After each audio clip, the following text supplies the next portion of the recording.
warahmatullahi wabarakatuh. Selamat pagi saudara-saudaraku, saudara seiman, sebangsa dan setanah air.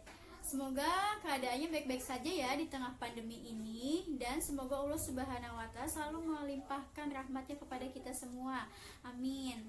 Sebelumnya perkenalkan, nama saya Siti Robeda. Saya dari Prodi KPI.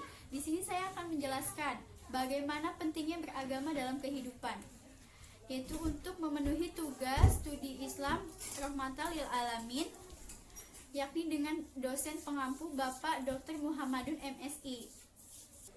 Oke, sebelum saya lebih jauh lagi menjelaskan tentang pentingnya beragama dalam kehidupan, saya akan memberikan beberapa pertanyaan. Menurut kalian, apa sih agama itu? Lalu apa pentingnya agama dalam kehidupan? Dan apa konsekuensinya jika kita hidup tidak mempunyai agama? Nah, manusia itu diciptakan oleh Tuhan Yang Maha Esa dengan segala pikiran dan akal yang sangat luar biasa. Bahkan manusia itu merupakan makhluk yang paling istimewa dibanding makhluk-makhluk lainnya. Oleh sebab itu, pasti di dalam benak manusia itu sendiri pernah bertanya, kenapa sih saya diciptakan? Lalu untuk apa saya diciptakan? Tujuan saya hidup itu apa ya? Nah, disinilah peran pentingnya agama dalam kehidupan manusia.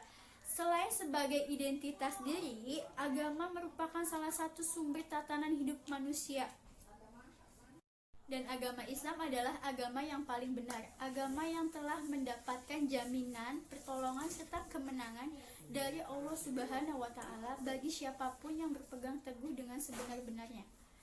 Lalu apa konsekuensinya sih jika kita hidup tidak mempunyai agama? Itu salah satunya hidup manusia pasti akan berantakan.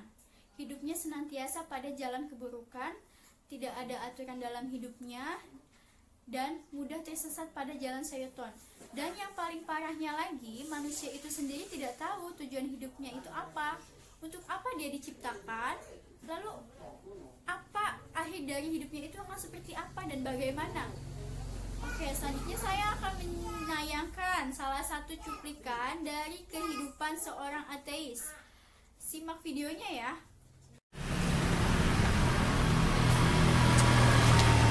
Ya, sejak itu gue mikir Islam itu banyak kejanggalan. Jadi gue gak percaya dengan Tuhan. Lah, bukannya segala sesuatu itu ada? Karena ada yang menciptakan, gak mungkin sesuatu itu ada, gak ada yang menciptakan. Oke, fine. Lo bilang semua itu ciptaan Allah. Tapi sains modern sudah menjelaskan itu. Jadi, apa yang membuat lo mengklaim bahwa itu semua ciptaan Allah? Sebagai contoh, lo bilang kemarin apel itu ciptaan Allah kan? Iya.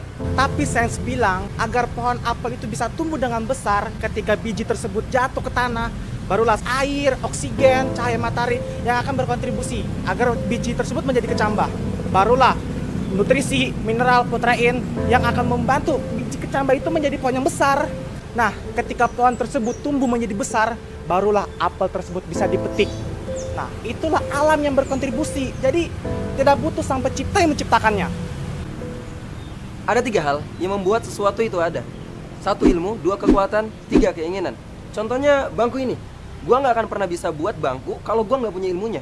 Gua nggak akan pernah bisa buat bangku kalau gua nggak punya kekuatan. Dan gua nggak akan pernah bisa buat bangku kalau gua nggak pengen buat bangku. Coba duduk deh.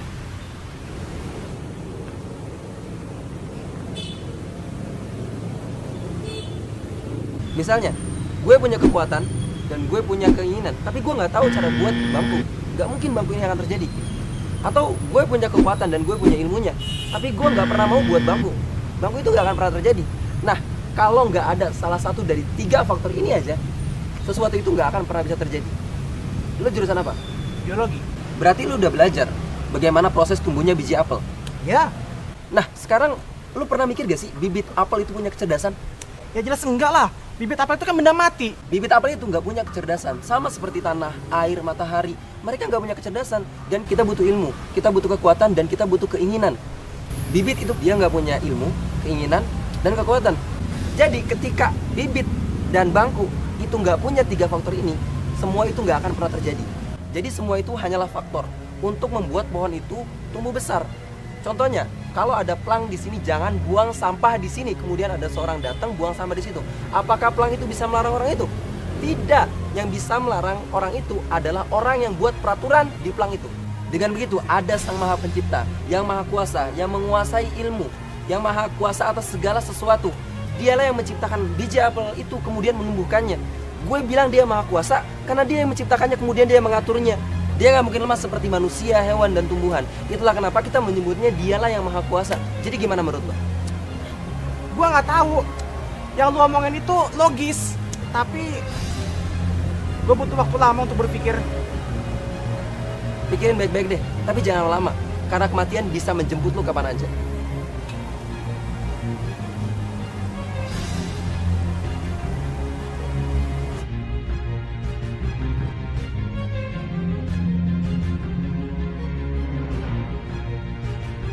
Dari cuplikan tersebut semoga bermanfaat bagi kita semua ya. Dan inilah mengapa Islam diturunkan di dunia ini, karena agama Islam adalah ajaran yang mencakup semua akidah, keyakinan, dan syariat hukum. Dan Islam adalah ajaran yang sempurna baik ditinjau dari sisi akidah maupun syariat yang diajarkan. Oke, sekian materi dari saya, kurang lebihnya mohon maaf. Saya pamit dan undur diri. Saya ucapkan wassalamualaikum warahmatullahi wabarakatuh.